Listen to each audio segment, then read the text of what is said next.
Pedro, como decía, subió los peldaños y, gesticulando y farfullando incongruencias, se dirigió hacia el sendero. Parecía dispuesto a dejar plantado a su amigo.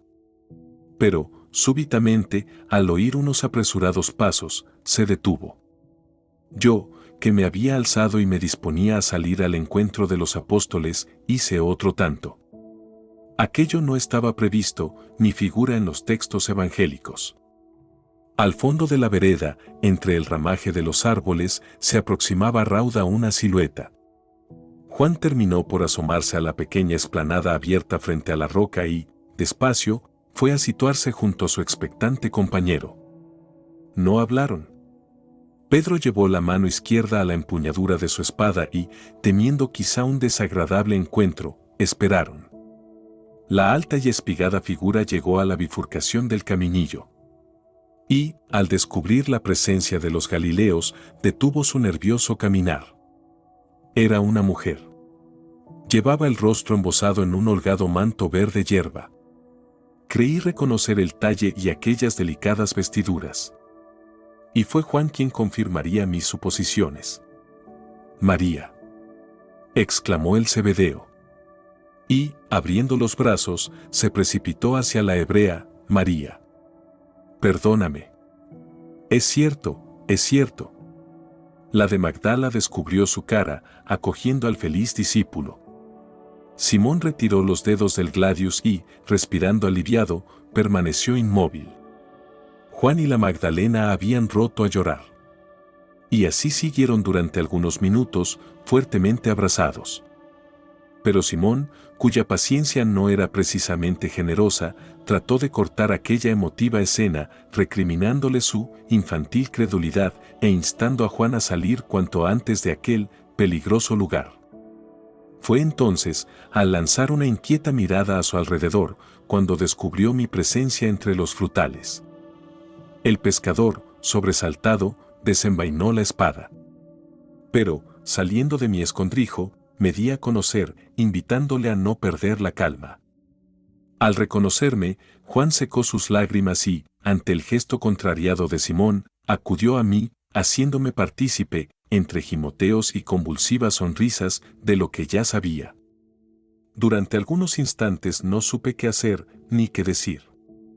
Era plenamente consciente de que no podía influir, en ningún sentido, en los ánimos o decisiones de aquellos hombres. Mi papel era el de mero espectador. Sin embargo, en situaciones como aquella, la fría y necesaria imparcialidad resultaba extremadamente difícil. Y me limité a escucharle, acariciando sus revueltos y sedosos cabellos. Fue Pedro quien, más sereno, vino a sacarme de tan comprometida situación. Dejándose llevar de su lógica y sentido común, ignorando a María, dio un corto paseo entre los bastones y la marmita de los policías del templo, exponiendo lo que, en principio, me pareció una excelente sugerencia. Debemos anunciar el robo a José y a los demás. Al oír la palabra robo, la de Magdala arreció en su llanto, presa de un nuevo ataque de desesperación. Pero el tosudo Galileo ni la miró. Y, haciendo presa en la muñeca de Juan, lo arrastró vereda arriba, desapareciendo de nuestra vista. Por un lado, me alegré. La intransigencia del pescador había empezado a crisparme los nervios. La misión me obligaba a permanecer en el huerto, atento a la suerte de los lienzos mortuorios. Ese era mi inminente y delicado objetivo, hacerme con ellos y, durante unas horas, someterlos a un exhaustivo análisis científico en el interior del módulo. Una vez depositados en la cuna, daría comienzo la segunda fase de aquella, por el momento, accidentada aventura. Pero sigamos el orden cronológico de los hechos. Conmovido, me aproximé a María. Se había arrodillado y, abatida, ocultaba su cara entre las manos. La dejé llorar y desahogarse. Cuando comprobé que los sollozos y suspiros empezaban a espaciarse, fui retirando delicadamente sus largas manos, rogándole que tuviera paciencia. Pero la de Magdala, con los ojos hinchados y enrojecidos, movió la cabeza, transmitiéndome su impotencia y profunda angustia. Era triste y desesperante para mí no poder ayudar a aquella hermosa hebrea de 30 años. Hubiera deseado anticiparle algo de lo que conocía. Pero el estricto código moral que regía nuestro trabajo se impuso una vez más. De rodillas frente a ella, pendiente de su amargura, tuve de pronto la sensación de que alguien nos observaba. Fue un escalofrío en la nuca. Y, al volverme, en efecto, descubrí la fornida figura de un hombre. Se hallaba descalzo. Quizá por ello no le había oído llegar. Levanté la vista y respiré con alivio al reconocer al hortelano de José. Vestía un tosco chaluc de lana cenicienta y descolorida, tocándose con un no menos gastado sombrero de hoja de palma. En la mano izquierda portaba una antorcha. El ama Ares, así denominaban a los sufridos obreros del campo y a la masa del pueblo, me sonrió, dejando al descubierto las 2 o 3 únicas piezas que seguían en pie en sus inflamadas y negras encías. Creo recordar que aquella fue una de las pocas ocasiones en que le oí hablar. El hombre, fiel seguidor de las enseñanzas de Jesús de Nazaret, había oído los rumores que circulaban por la ciudad sobre la desaparición del cadáver del maestro y, en un casi indescifrable arameo galilaico, preguntó si sabía algo al respecto. Me puse en pie y, señalando hacia María, improvisé, explicándole que sí, que algo había oído, pero que no estaba seguro. El jardinero cayó entonces en su habitual mutismo. Miró a la mujer y, hierático, se alejó en dirección al foso. Comprendí que estaba dispuesto a comprobarlo por sí mismo y, tras unos segundos de vacilación, decidí unirme a él. La presencia de la tea era importante. Hasta ese momento, mis sucesivas incursiones a la cripta se habían desarrollado siempre en precarias condiciones de visibilidad. Y, sin más, olvidándome por completo de la de Magdala, me apresuré a seguir los decididos pasos del hortelano. En mala hora, el nauseabundo olor del sebo de vaca, que impregnaba la tea, lo llenó todo. Y la cimbreante llama, entre esporádicos chisporroteos, fue arrancando rojizos reflejos a las paredes de la gruta, alargando y deformando nuestras sombras. El silencioso hortelano, con la cabeza y el torso inclinados para no tropezar con el techo, permaneció con los ojos fijos en el banco vacío. Parecía hipnotizado. Durante unos segundos me dediqué a observarle, esperando algún comentario o reacción de sorpresa. Me equivoqué. Frío como el hielo, se limitó a pasear el hacha por encima de la plataforma rocosa, verificando, como yo, que el lienzo presentaba una posición anormal. Transcurridos unos minutos, hizo ademán de retirarse del lúgubre recinto. Pero, torpe de mí. Le hice una señal y el seco, aunque complaciente servidor de José, accedió a mi ruego, aproximando la antorcha al lino. Obviamente, debido a la oscuridad, en las anteriores oportunidades no había tenido ocasión de reparar en un detalle que, ahora, a la luz de la flama, me dejó atónito. Un detalle del que había tenido conocimiento en mi tiempo, pero que, honradamente, nunca estimé como serio y científico. Me estoy refiriendo a unas asombrosas manchas de un tinte acaramelado que aparecían en ambas caras interiores del paño de lino. Pero vayamos por orden. Recuerdo que, en una primera exploración de la mitad superior de la sábana, me llamó la atención una serie de coágulos y reguerillos de sangre. Pegué casi la nariz sobre tales manchas, observando, con no poca perplejidad, que aparecían intactas. Limpias, perfectamente definidas. Aquello era incomprensible. Después de 34 horas, tiempo aproximado de permanencia del cadáver en la sepultura, la mayoría de las heridas y grumos sanguinolentos debería de haber quedado encolada a la tela. Si el cuerpo fue robado o trasladado, lo lógico hubiera sido que, en el trasiego, al despegarse, dichas coagulaciones habrían chafarrinado o emborronado la sábana. Los calcos de sangre, en cambio, se conservaban intactos. Dios mío, ¿qué había sucedido en aquel negro aposento en la madrugada del domingo? Levanté la cara superior del lino y, a la luz de la tea, entre una constelación de rastros sanguíneos igualmente nítidos, descubrí aquellas manchas doradas. ¿O no eran manchas? Nervioso y confundido ante tanto desatino científico, acaricié la superficie de la mitad inferior de la mortaja. Las yemas de los dedos rozaron primero algunos de los grumos de sangre. Sí, no cabía duda, aquello solo era sangre. Pero, al hacer lo mismo sobre las supuestas manchas de color tostado, no percibí la rugosidad de los coágulos.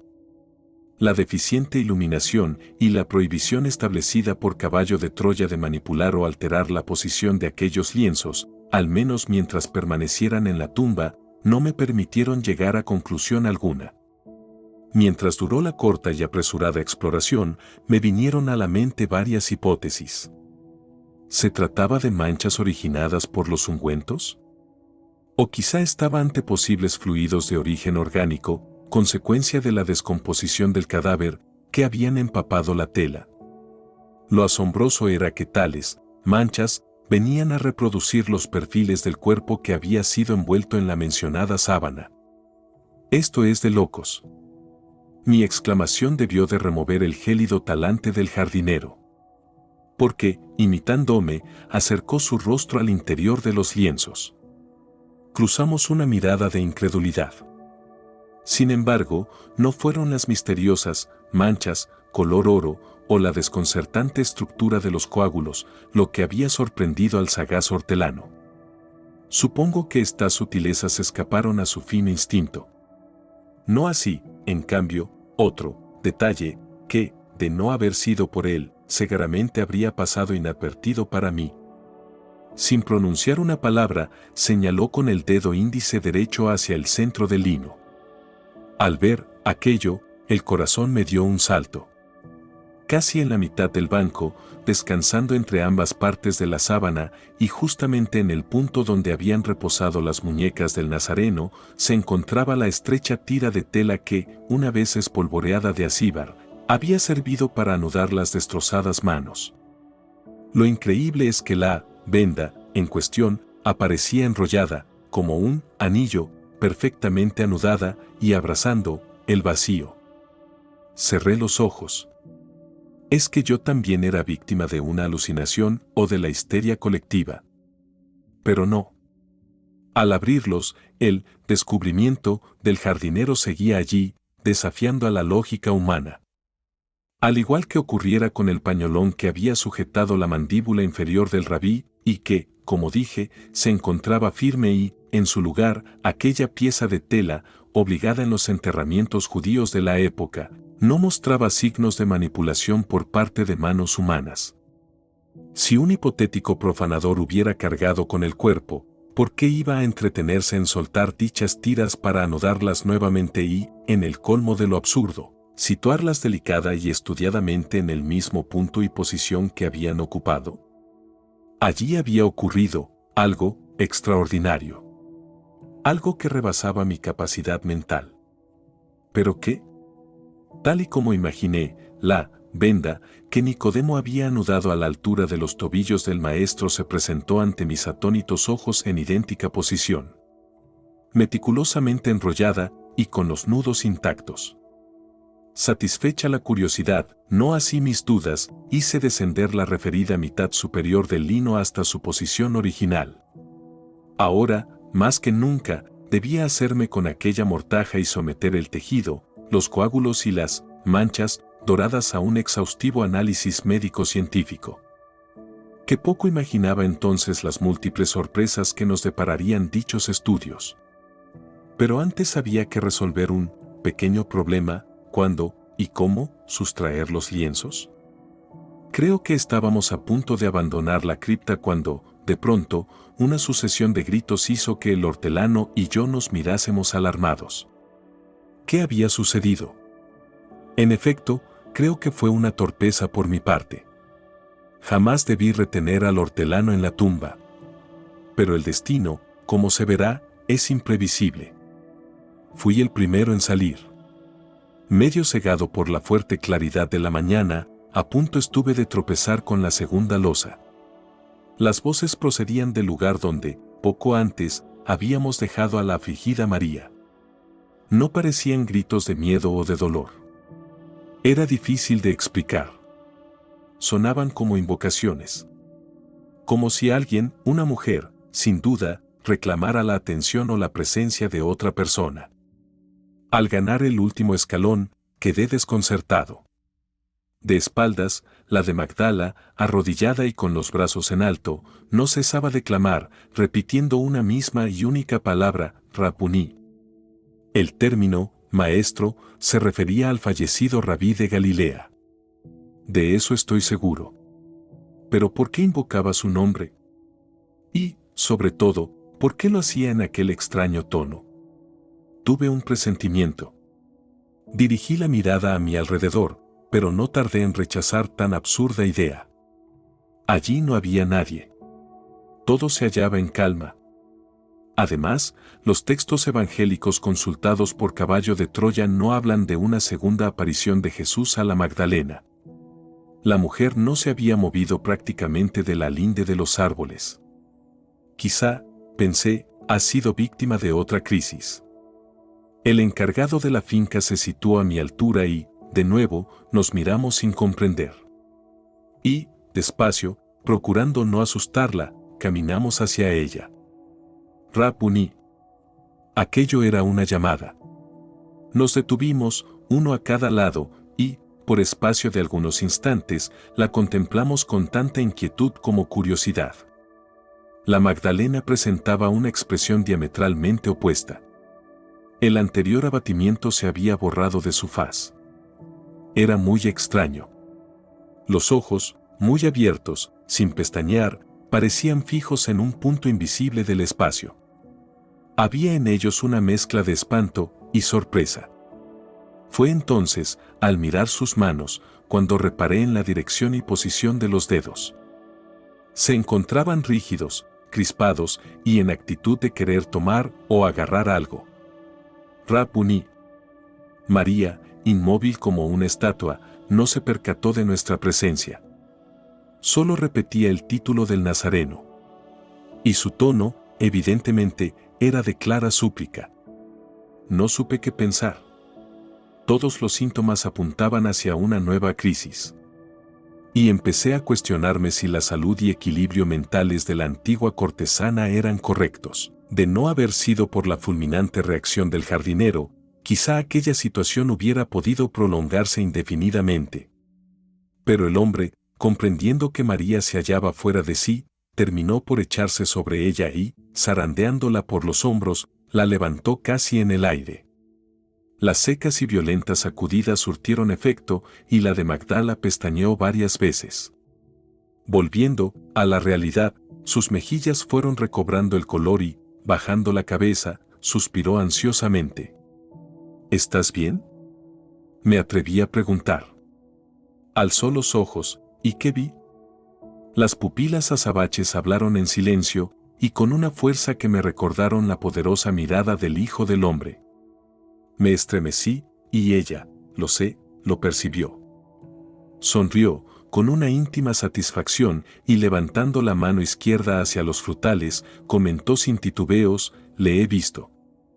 El hortelano, instintivamente, giró la cabeza hacia el lugar señalado por la mujer.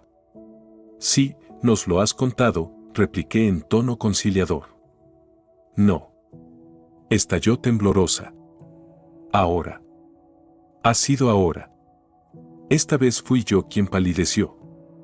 Pero, al momento, sospechando que la Magdalena podía ser víctima de sus propias emociones, me esforcé por conservar los nervios, siguiéndole la corriente. Ten calma, sabes que yo he creído tu testimonio, ¿no es así?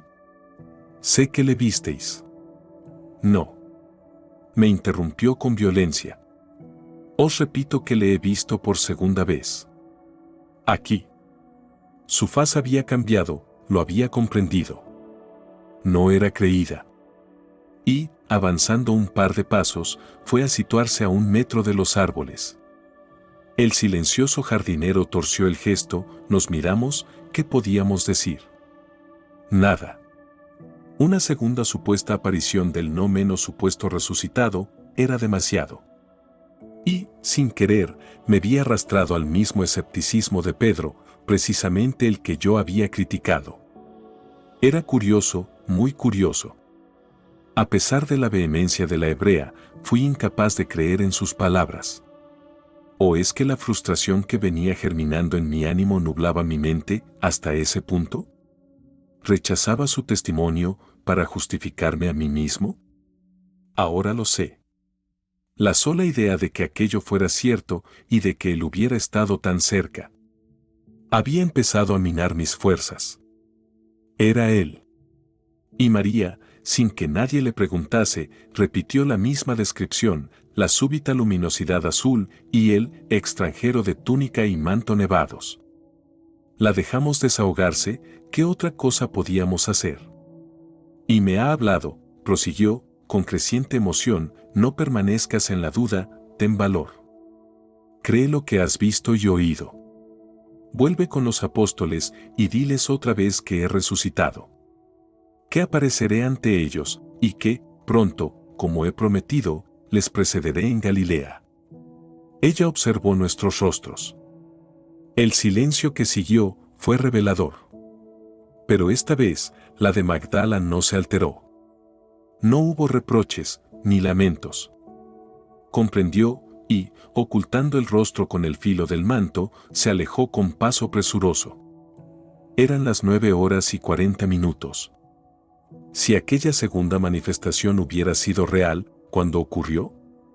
3, quizá 4 minutos antes. Pasmados, sin saber qué decir, vimos cómo la mujer entraba en el sendero y echaba a correr. Y entonces, al mismo tiempo que desaparecía hacia la cancela, otras dos figuras surgieron entre el ramaje. Se cruzaron con ella, se detuvieron, la saludaron. Tal vez, pero ella no respondió. Siguió corriendo y se perdió vereda arriba. Los nuevos visitantes, contrariados, dudaron unos segundos. Pero, al vernos, avanzaron. Eran José, el de Arimatea, dueño del lugar, y David, hermano de los Zebedeo y jefe de los correos. Sus rostros lo decían todo: cansancio, 2 días sin dormir, angustia, horror. Y, en David, algo más, una chispa de esperanza. Ambos se alegraron al verme. Y José, que conocía la vigilancia del panteón, elogió mi presencia, comparándola con la mezquina y cobarde actitud de muchos. Intenté disuadirle, pero cambió de tema. ¿El sepulcro? Ese era el motivo. Las mujeres, explicaron, habían contado todo: la tumba vacía, la desaparición de las patrullas, la supuesta presencia del rabí. Luego fueron a casa de José, después a la de Nicodemo. Repitieron la historia, pero, ¿qué ocurrió? Dudas, incredulidad. Nadie quería creer. Ni Nicodemo, ni los discípulos ocultos. Para muchos, el cuerpo había sido robado. Solo David y José recordaban las promesas. Y, movidos por la esperanza y la curiosidad, decidieron venir. David apenas habló. Observó todo, en silencio, con intensidad. Y, al fin, no pudo más: debemos entrar, ahora. José asintió. El hortelano encabezó la marcha. Yo, me quedé atrás, en las escaleras.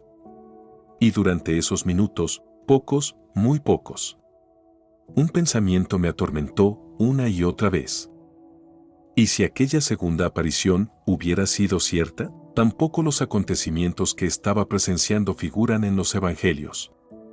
Ni la segunda, y hasta ese momento supuesta, aparición del Maestro a la Magdalena, ni la espontánea visita de José y David a la tumba, ni muchísimo menos lo que ocurriría poco después. No me cansaré de repetirlo: lástima que los escritores llamados sagrados no se empeñaran en una narración más minuciosa y completa de los sucesos que rodearon la vida y la muerte del Hijo del Hombre. De haberlo hecho así, los cristianos y los no creyentes habrían comprendido mejor a los protagonistas de dicha época. ¿Qué razón lleva Juan el Evangelista cuando, en su último versículo, 21, 25, asegura que hay además otras muchas cosas que hizo Jesús. Pero me niego a caer en nuevas disquisiciones personales. Curiosamente, aquellos dos hombres serían los últimos fieles seguidores del Galileo que tuvieron acceso a la cueva cuando todavía se hallaba intacta, es decir, con los lienzos mortuorios tal y como habían aparecido después de la enigmática desaparición del cadáver. El de Arimatea no tardó en volver al exterior. Su actitud, en un principio, fue agria. Se llevó las manos a la espalda y, mientras daba cortos paseos por el callejón, se limitó a mover la cabeza, como si rechazase la posibilidad de una resurrección. En cierto modo me recordó a Simón Pedro. David Zebedeo, en cambio, al igual que Juan, su hermano menor, apareció vivificado, con una elocuente felicidad en los ojos. Antes de que el responsable de los emisarios formulara comentario u opinión algunos, el Eugen, designación utilizada también en aquel tiempo al referirse a un rico hacendado, se situó a 2 palmos de su amigo y, mirándole fijamente, preguntó sin rodeos, ¿qué opinas? La respuesta del Galileo, a mi entender, fue perfecta, hice bien al convocar a mis hombres para hoy. Siento curiosidad por conocer las reacciones de los apóstoles. Iré a la casa de Elías y les preguntaré. Jesús prometió resucitar al tercer día, y lo ha cumplido. En cuanto llegue el último de mis correos, daré las órdenes oportunas para que difundan la buena nueva. Pero la previsible impugnación de José no llegó a ser formulada. Un lejano vocerío nos hizo girar las cabezas hacia el final de las escalinatas. David interrogó con la mirada al sanedrita. Pero éste, encogiéndose de hombros, consultó al hortelano. Ninguno sabía de qué se trataba. Ascendieron los peldaños cautelosamente y, una vez arriba, se detuvieron. Me apresuré a seguirles. Distribuidos entre los árboles, juraría que desplegados en orden de combate, se aproximaba una veintena de hombres. Vestían de forma muy distinta. 5 o 6, con largas túnicas verdes que rozaban el suelo arcilloso, y camisas de escamas metálicas hasta la mitad del muslo. Se tocaban con cascos bruñidos y cupuliformes, y portaban sendos arcos de doble curvatura. Avanzaban en el centro de la formación, y uno de ellos, quizá el jefe, lo hacía ligeramente adelantado, con una tea encendida en su mano izquierda. Otros se cubrían con ropones amarillos, idénticos a los que habían quedado en tierra. Reconocí en sus siniestras y entre las fajas algunos de aquellos largos y temibles bastones claveteados. El resto, al menos los que caminaban en primera línea, vestía unas curiosas prendas, parecidas a nuestras camisetas, de un recio paño y cortas mangas, todas de idéntico color pardo canela. Sobre una menguada túnica del mismo tinte, quizás se tratase de una única pieza, ceñían la cintura con una ancha faja de cuero reluciente, de unos 30 centímetros, y dividida en 3 bandas, con todas las características de una coraza abdominal. Las cabezas aparecían cubiertas con unos turbantes de igual tono que las vestiduras. Uno de los colgantes de aquel simulacro de casco caía sobre la oreja derecha, con largos flecos que descansaban sobre la clavícula. Una lanza de madera de más de 2 metros, con punta de hierro triangular y un espeso escudo ovalado, también de madera de sicomoro, capaz de resistir a los gusanos, completaban el armamento. La estampa de aquellos guardias del templo, porque de eso se trataba, trajo a mi memoria el detalle de uno de los relieves descubierto en el palacio de Sennacherib, en Nínive, en el que se representa la conquista de la ciudad judía de Laquis en el 701 a.C. Al vernos aparecer en lo alto del callejón, la policía judía detuvo su marcha. Varios de ellos, los que portaban los arcos en forma de yugo, echaron atrás sus manos, extrayendo sendas flechas de unos carcaj cilíndricos y granates. Pero el situado en cabeza hizo una señal con el hacha y las flechas volvieron a las aljabas. David Zebedeo, intuyendo las intenciones de aquellos Ammar Kelino Stratgoy, como los llamó Flavio Josefo, desenvainó su gladius y, frío como un témpano, fue a cubrir a su anciano amigo. Pero éste, consciente de la superioridad de los esbirros de Caifás, obligó al discípulo a guardar el arma. Y adelantándose hacia la linde de los frutales, increpó al que parecía el cabecilla, llamándole por su nombre. Se trataba de un tal Eleazar, uno de los sagan o jefe del templo. El capitán de los levitas se reunió al punto con el dueño de la plantación y, por espacio de breves minutos, discutieron acaloradamente. Por último, tras hacer una indicación al grupo que permanecía atento y a corta distancia, se abrió paso desde detrás de los policías un hebreo de larga túnica blanca, de lino, con un ceñidor de tela del mismo color, del que colgaba una pequeña caja de fina madera. Me impresionó su porte noble, tranquilo y mesurado. Debía rondar la misma edad de José, unos 60 años.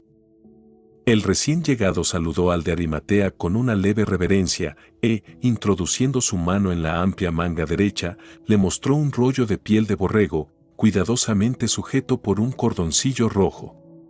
José lo desplegó, procediendo a una minuciosa lectura. Sin poder resistir la curiosidad, me incliné disimuladamente sobre David, susurrándole al oído si podía adelantarme una explicación. El Zebedeo, sin dejar de observar a los tres hombres, me hizo ver que no estaba seguro, quizá pretendan la clausura de la tumba. Pero el jefe de los heraldos se equivocaba. Las intenciones de aquellos individuos, o, para ser más preciso, del sumo sacerdote Caifás y los saduceos que le secundaban en el problema, llamado Jesús, eran mucho más civilinas. El de Arimatea devolvió el pergamino al anciano y, dando media vuelta, se encaminó hacia nosotros. Su rostro, habitualmente apacible, se hallaba congestionado. Nos indicó con la mano que nos echáramos a un lado, dejando libre el acceso al foso, y, con un escueto y seco comentario, resumió la situación, orden de registro. ¿Pero por qué? ¿De quién? José miró a David y respondió con una cínica sonrisa. Fue el Zebedeo quien se contestó a sí mismo, y acertadamente, claro, Caifás. Ese bastardo. Al principio, como mis compañeros, no comprendí el sentido de aquel registro. El sumo sacerdote había sido informado por la propia patrulla judía de la desaparición del cadáver y del no menos inquietante fenómeno de las piedras rodando solas. ¿Qué oscuras intenciones podían ocultarse, por tanto, detrás de aquella absurda orden? No tardaría en averiguarlo. Los levitas cercaron finalmente el acceso a la cueva, y nosotros, en silencio, permanecimos a un lado, pendientes de la desconcertante maniobra. El capitán reclamó entonces la presencia de dos individuos que no parecían formar parte del cuerpo de vigilantes del templo. Vestían como la mayoría de los amahares o plebeyos, túnicas raídas y de un color devorado por la inseparable mugre. Uno de ellos presentaba la cabeza fajada a la altura de las sienes. Las vendas ocultaban la oreja derecha. Y, al fijarme con mayor detenimiento, me pareció reconocer al siervo del sumo sacerdote que había provocado el altercado en las cercanías del huerto de Getsemaní. Aquel sirio o nabateo, que respondía al nombre de Malco, y que yo había buscado infructuosamente en las postreras horas de mi primer salto, parecía muy recuperado del mandoble propinado por Simón Pedro. Si las circunstancias no hubieran sido tan rígidas, seguramente habría intentado satisfacer una íntima curiosidad, examinar la oreja y el hombro derechos del inoportuno siervo. Pero no tuve más remedio que dominarme. Quizás haya una tercera ocasión, me dije a mí mismo. De todas formas, mientras Eleazar, el capitán de los guardias, daba instrucciones a los desarrapados, pude aclarar otro interesante extremo. Aquellos individuos no eran, en realidad, unos sirvientes en el sentido que podemos atribuir hoy a tal calificativo. El descarado orificio en el lóbulo de la oreja derecha del segundo personaje revelaba a las claras que se trataba de esclavos. En este caso, esclavos paganos. Procuraré, más adelante, adentrarme en el poco conocido mundo de la esclavitud en Israel en los tiempos de Jesús. El caso es que, ante mi sorpresa y desconcierto, el jefe del templo cedió la tea a Malco, y éste, en compañía del segundo esclavo y de 3 de los levitas de túnicas verdes, descendieron los peldaños, dirigiéndose a la boca del sepulcro. El capitán ordenó que fueran recogidos los mantos, garrotes y la marmita de la patrulla que había prestado servicio frente a la tumba, y, acto seguido, bajó al callejón, introduciéndose en la cripta. Por lo que pude apreciar, solo los esclavos y el jefe de aquel nuevo pelotón entraron en la cueva. Este último, por cierto, se deslizó por la estrecha abertura con unas precauciones que se me antojaron tan absurdas como excesivas. Los 3 levitas restantes se mantuvieron frente a la fachada, custodiando el acceso al interior.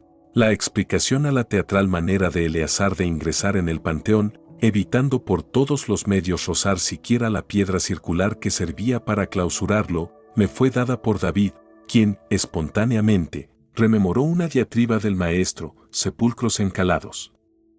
¿Qué había querido decir el Zebedeo? Muy sencillo. La ley mosaica era estricta en lo que al contacto y a la contaminación por cadáveres se refería. En la Misná, por ejemplo, capítulo Ualot, se dictan, entre otros, los siguientes preceptos, fundamentados en el libro de Números, 19, 14, la piedra circular que cierra la tumba, reza el capítulo 2, y las piedras de apoyo propagan impureza por contacto y bajo la tienda, aunque no por transporte. Las siguientes cosas son puras si son defectivas, es decir, si no alcanzan la medida, como media aceituna de un cadáver, como media aceituna de sustancia cadavérica putrefacta, una cucharada de podredumbre, un cuarto de log de sangre, un log equivalía a 500 gramos, un hueso del tamaño de un grano de cebada, un miembro de un ser vivo al que le falta el hueso. Si una persona toca a un muerto y luego a unos objetos, o si proyecta su sombra sobre un cadáver y luego toca unos objetos, estos devienen impuros. Si proyecta su sombra sobre un muerto y luego la proyecta sobre unos objetos, o si toca a un muerto y luego proyecta su sombra sobre unos objetos, estos permanecen puros. Pero si su mano tiene una extensión de un palmo cuadrado, los objetos devienen impuros. Todas estas medidas, que en un principio tuvieron, sin duda, un carácter higiénico-sanitario, habían sido deformadas y manipuladas por los doctores de la ley, transformándose, con el paso de los siglos, en una pesadilla. Y aunque la mayoría del pueblo hacía caso omiso de aquellos cientos de reglas y absurdas prescripciones, no sucedía lo mismo con los sacerdotes y demás castas, directa o indirectamente vinculadas al templo o a la ley. Este era el caso del jefe de turno de los levitas. Y esta era la razón por la que se habían hecho acompañar de 2 despreciables esclavos paganos, que no se hallaban obligados por la fuerza del ritual sobre impurezas. Como tendría ocasión de presenciar minutos más tarde, aquellos sepulcros blanqueados guardaban las formas externas hasta el extremo de negarse a tocar los lienzos mortuorios, obligando a Malco y al segundo gentil a manipularlos. Lo raro, incluso, era que Eleazar se hubiera dignado franquear la puerta de la cripta. Pero sus órdenes, al parecer, le obligaban a tal aberración religiosa. Siguiendo las costumbres de Caifás, dadas las especiales circunstancias, la ley, en este caso, había sido acomodada a los inconfesables intereses de la jerarquía. A los pocos minutos, en efecto, el registro fue ultimado. Y vimos aparecer al capitán y a sus hombres. El de la oreja perforada llevaba bajo el brazo un envoltorio. José reconoció al momento la sábana de lino que él mismo había comprado y que sirvió para el transporte y provisional amortajamiento del cuerpo de su rabí. Enfurecido, salió al paso del jefe de la patrulla, exigiéndole los lienzos. Eleazar le apartó bruscamente. Fueron segundos de especial tensión. David llevó su mano izquierda a la empuñadura, pero, antes de que la espada llegara a deslizarse en la vaina de madera, los levitas que nos rodeaban clavaron los hierros de sus lanzas en nuestros riñones y vientres. Las protestas del anciano sanedrita fueron estériles. Y, cumplida la misión, los soldados del sumo sacerdote se dispusieron a abandonar el huerto. Antes, a empellones y bajo la continua amenaza de las jabalinas, el hortelano, David y yo fuimos forzados a retirarnos hacia el sendero de salida de la plantación. Pero el de Arimatea, que no retrocedía ante las dificultades, volvió a encararse con el capitán. Y, señalando al viejo de la túnica de lino, le recordó que aquella era su propiedad y que estaba obligado, cuando menos, a levantar acta de lo confiscado. Eleazar, desorientado, esperó la respuesta del rabí o escriba. Este, conocido por el nombre de Johanán ben Zakkai, asintió parsimoniosamente. El jefe del templo cedió, y, a una señal suya, los levitas nos obligaron a regresar a la explanada. Íbamos a servir de testigos. El siervo que sostenía el hato de ropas lo arrojó al suelo y, al instante, tras consultar a Eleazar, se apresuró a deshacerlo. Tanto el capitán como los esbirros retrocedieron varios pasos, como movidos por un resorte. Y el anciano, después de asegurarse que su sombra y las de los levitas no eran proyectadas sobre el lío funerario, fue a sentarse, a la turca, frente a las prendas que estaban siendo requisadas. Situó la caja rectangular sobre los muslos y, en silencio, recreándose en lo que, sin duda, constituía todo un ceremonial, procedió a abrirla. Quedé fascinado. Se trataba de una especie de módulo, chapeado en fina madera, con dos huecos redondos en uno de los extremos. En ellos se almacenaban los panés de colores solidificados, uno negro y el otro rojo. Posiblemente se trataba de hollín y ocre, mezclados con goma, que se diluían en agua a la hora de emplearlos.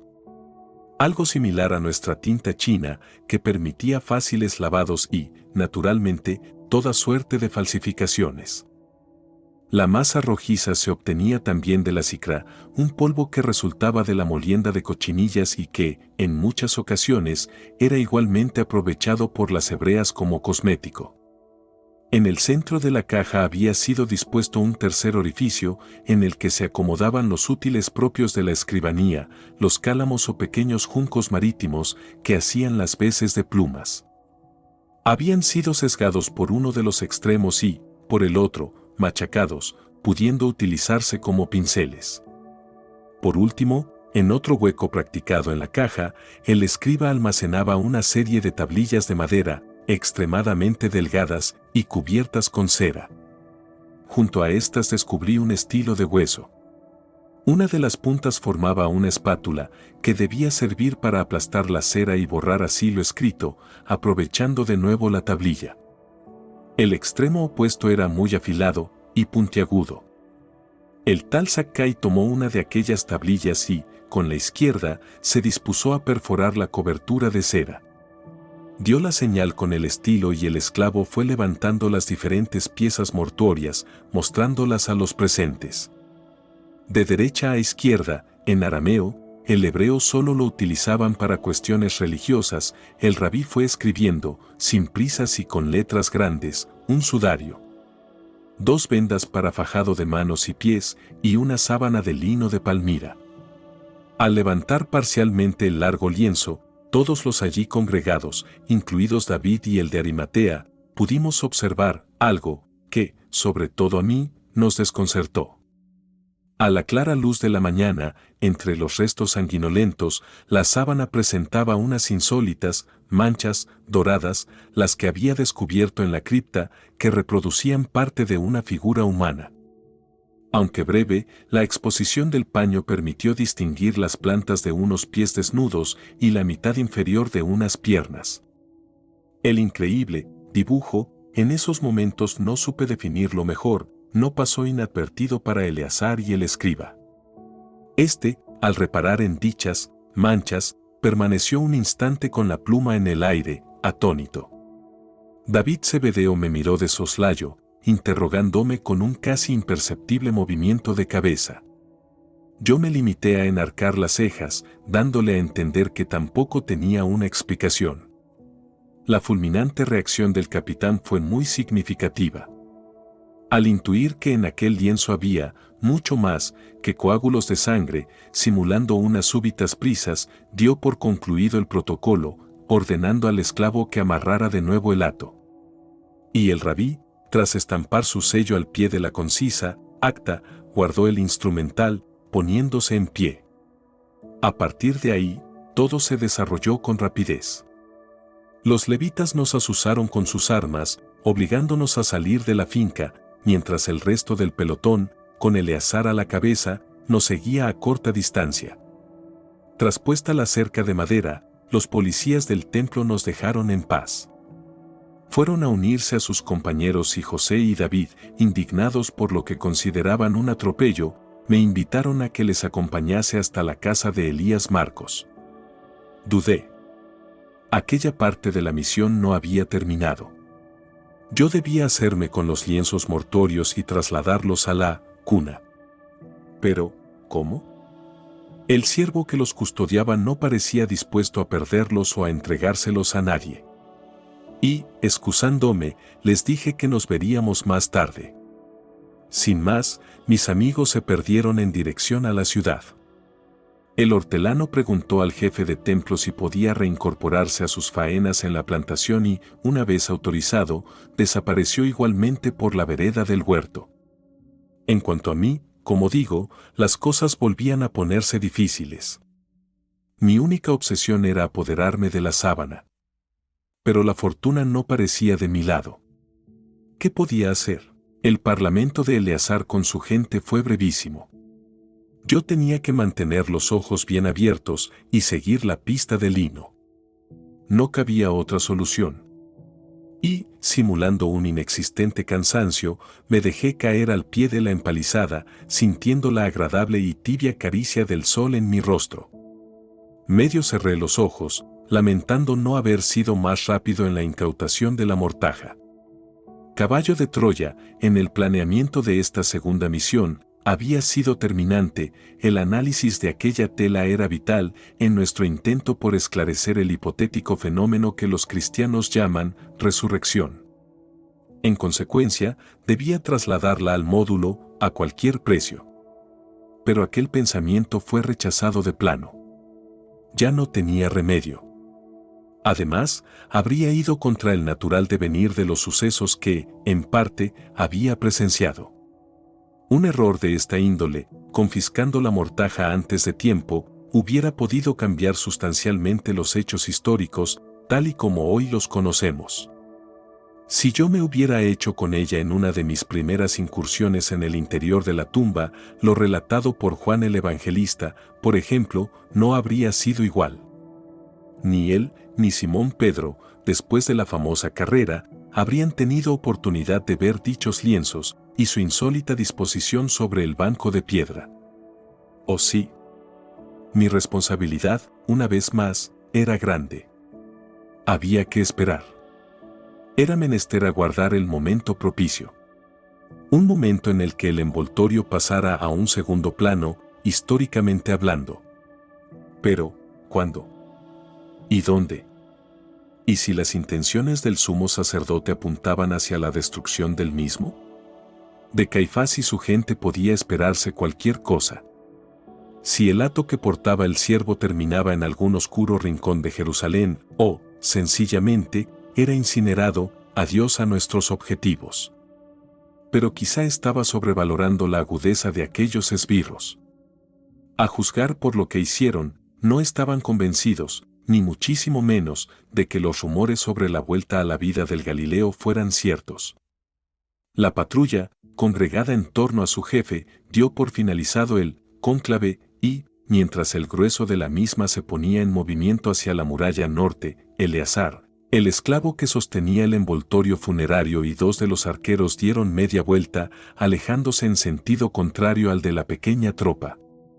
Y un rayo de esperanza se abrió paso en mi abatido corazón. ¿Qué se proponían? Ni siquiera repararon en mí. Los 4 individuos cruzaron ante aquel desarrapado y aparentemente dormido extranjero, rodeando la cerca de la finca en dirección noreste y a grandes zancadas. Los vi difuminarse en el interior de un corro de espesos algarrobos de llamativas flores rojas. Fue una excelente referencia. Me incorporé rápido y, tras asegurarme de que el grueso de los levitas proseguía su camino hacia la puerta de los peces, salté el seto de Brabántico de la propiedad situada frente a la de José, procurando rodear el bosquecillo de algarrobos por su cara este. No tuve que caminar mucho. En su vertiente oriental, la reducida mancha de árboles aparecía cortada bruscamente por una de las múltiples depresiones de las estribaciones de las colinas y desfiladeros de Besatá. Se trataba de una de las 1000 pendientes rocosas de margocaliza cenoniena, tan frecuentes en la atormentada superficie de Judea. Me pegué al polvo rojizo del terreno y, oculto entre los matorrales, distinguí al capitán y a sus hombres al filo del precipicio. Eleazar señaló hacia el roquedo y el esclavo, obedeciendo la orden, arrojó el envoltorio al fondo del acantilado. Cumplida la misión, se alejaron de la cima por el mismo camino que habían traído. Aguardé unos minutos. Todo en aquel recóndito paraje se hallaba desierto y silencioso. Verdaderamente, el lugar elegido para deshacerse de la mortaja era inmejorable. La carretera más cercana, la de Samaria, quedaba mucho más al oeste, y la barranca peñascosa, aislada de vereda o trocha alguna. ¿Quién podía aventurarse en semejante cima? Adoptando toda clase de precauciones fui aproximándome al declive rocoso. No tardé en divisar mi objetivo. Había quedado medio enganchado en los pimpollos de un alcaparro silvestre. La verdad es que, desde el borde del bosquecillo, no hubiera sido muy difícil localizarlo. Cualquier hipotético observador habría advertido sin dificultad el extraño lío, salpicado por las numerosas manchas sanguinolentas, oscurecidas ya por el paso de las horas. Tentado estuve de desanudar el envoltorio y satisfacer mi punzante curiosidad. Aquellas manchas de color tostado me intrigaban sobremanera. Pero no era el momento ni el lugar adecuados. Tiempo habría de examinar el paño y de sobrecogerse con su contenido. Rasgué mi ya inservible manto y anudé el jirón a una de las tiernas ramas del alcaparro. De esta forma, aunque recordaba el punto de caída de la tela con exactitud, no habría, quizá, demasiados problemas a la hora de restituir el hato al primitivo e histórico lugar en el que fue oculto y abandonado. Tampoco los evangelistas hablan de este asunto. Quizá no lo consideraron importante. Quizá Juan, el único de los escritores sagrados que vio dichos lienzos allanados, no tuvo oportunidad de reparar en las misteriosas manchas. O, si lo hizo, como en otros muchos capítulos de la vida del Hijo del Hombre, lo pasó por alto. Sin embargo, en nuestra opinión, como tendré ocasión de demostrarlo más adelante, los referidos lienzos, en especial la sábana, tenían una decisiva importancia a la hora de enfocar el controvertido fenómeno de la resurrección. Me estoy refiriendo, naturalmente, al lado científico del tema, no al de la fe. Como seguramente habrá adivinado ya el posible lector de estos recuerdos y apresuradas notas, ese largo paño de lino que sirvió para envolver al cuerpo sin vida del maestro tenía mucho que ver con una polémica reliquia, venerada en la ciudad italiana de Turín. Yo, como he comentado, había tenido conocimiento de la misma. Pero no supe prestarle la debida atención. Como tantas otras reliquias de los cristianos, me pareció algo poco serio desde el ángulo de la ciencia. Qué equivocado estaba. Y, sin poder contener mi alegría, comuniqué a Eliseo mi hallazgo, anunciándole que partía de inmediato hacia la base madre y con la totalidad de las piezas mortuorias. Eran las 10:45. Mi ingreso en el módulo iba a producirse con un estimable retraso sobre el programa previsto por Caballo de Troya.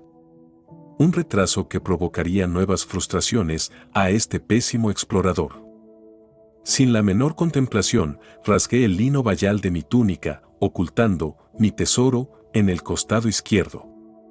El sol corría desafiante hacia el cenit y, a buen paso, tomando como referencia la piscina de las 5 galerías y el monumento al batanero en el ángulo nordeste de la muralla septentrional, fui a desembocar en la polvorienta pista que discurría por la garganta del Cedrón y que culebreaba por la falda occidental del Monte de los Olivos.